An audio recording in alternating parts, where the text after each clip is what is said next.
that ankle exposure that I'm looking for. Once I step over, again, we back heel, and I just scoot into my training partner's far leg. We hit that back heel, push the leg through.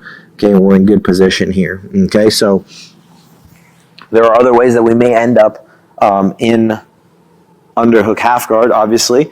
We covered some of them from being flattened out, et cetera, but this is a good option for us as well from a neutral position. So if I'm in an underhook, if I'm in an open guard situation, he's on two knees, I want to get to a more tight, slow position where I could slow things down, a little bit more static, but still be offensive. This is a good option for us. So we're at distance here, we're playing with our partner, and from here I just go cross shoulder post, I outside step, and I use that leg to start dragging myself in close, and I spear my foot in, pushing on the inside of my training partner's ankle.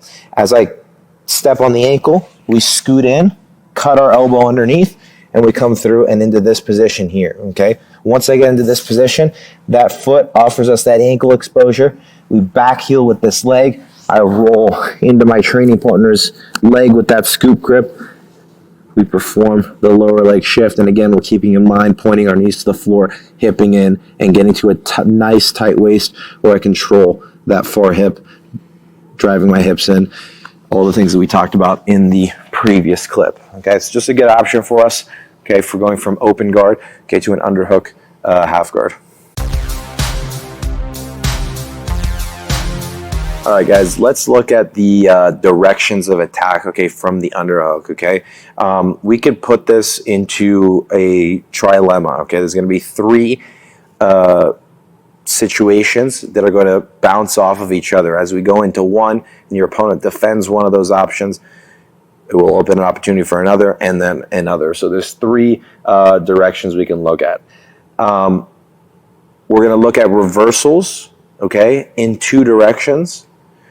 So we can sweep a training partner over one shoulder, we can sweep them, okay, in the opposite direction, or we can expose our training partner's back, okay, and them defending one of those reversals, okay, will often lead us into back exposure. Them stopping the back exposure will often feed it into those directions, and we can just chain them all together continuously, okay? So let's say we get into this underhook situation, okay, and I managed to come in, get to my lower leg shift, and get into this position here, okay? I have options to reverse my training partner to my left. I have options to start coming up on my training partner and taking him down with a variety of different takedowns in this direction. Okay, so I can put him in that direction there.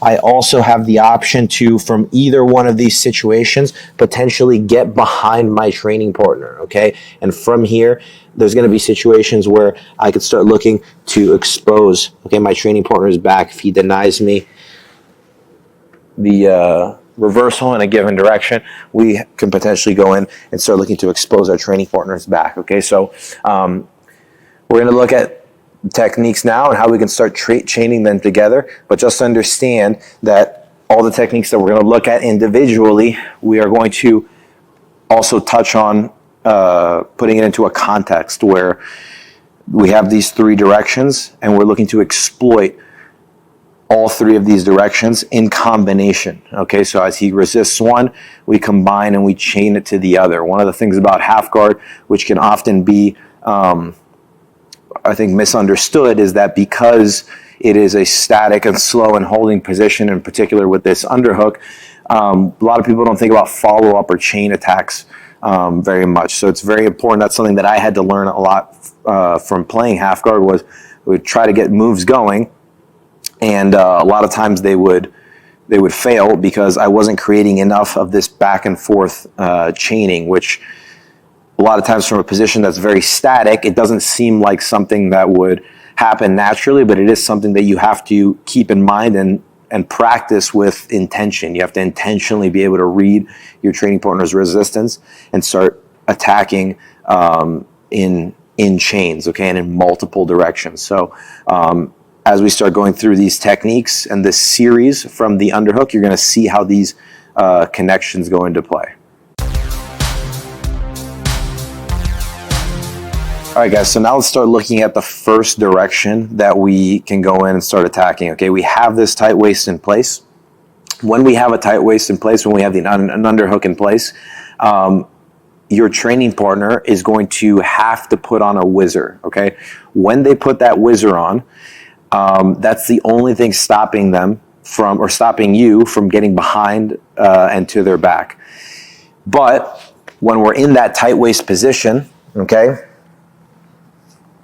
we got into our underhook, we got into, okay, our lower leg shift. For this particular technique, we're gonna look at it when we have this leg scooped. So we have this scoop grip on our training partner's leg.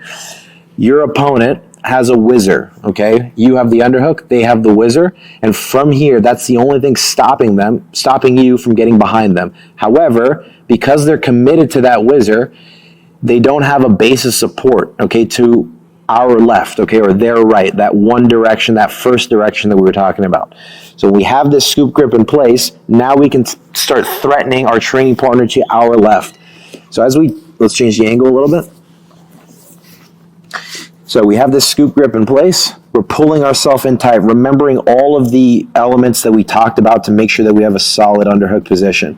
From here, what we're going to look to do is our hips are going to come forward. We make sure we're elbow deep on that scoop grip, and I keep a back heel with my left leg, and my right leg reaches out for the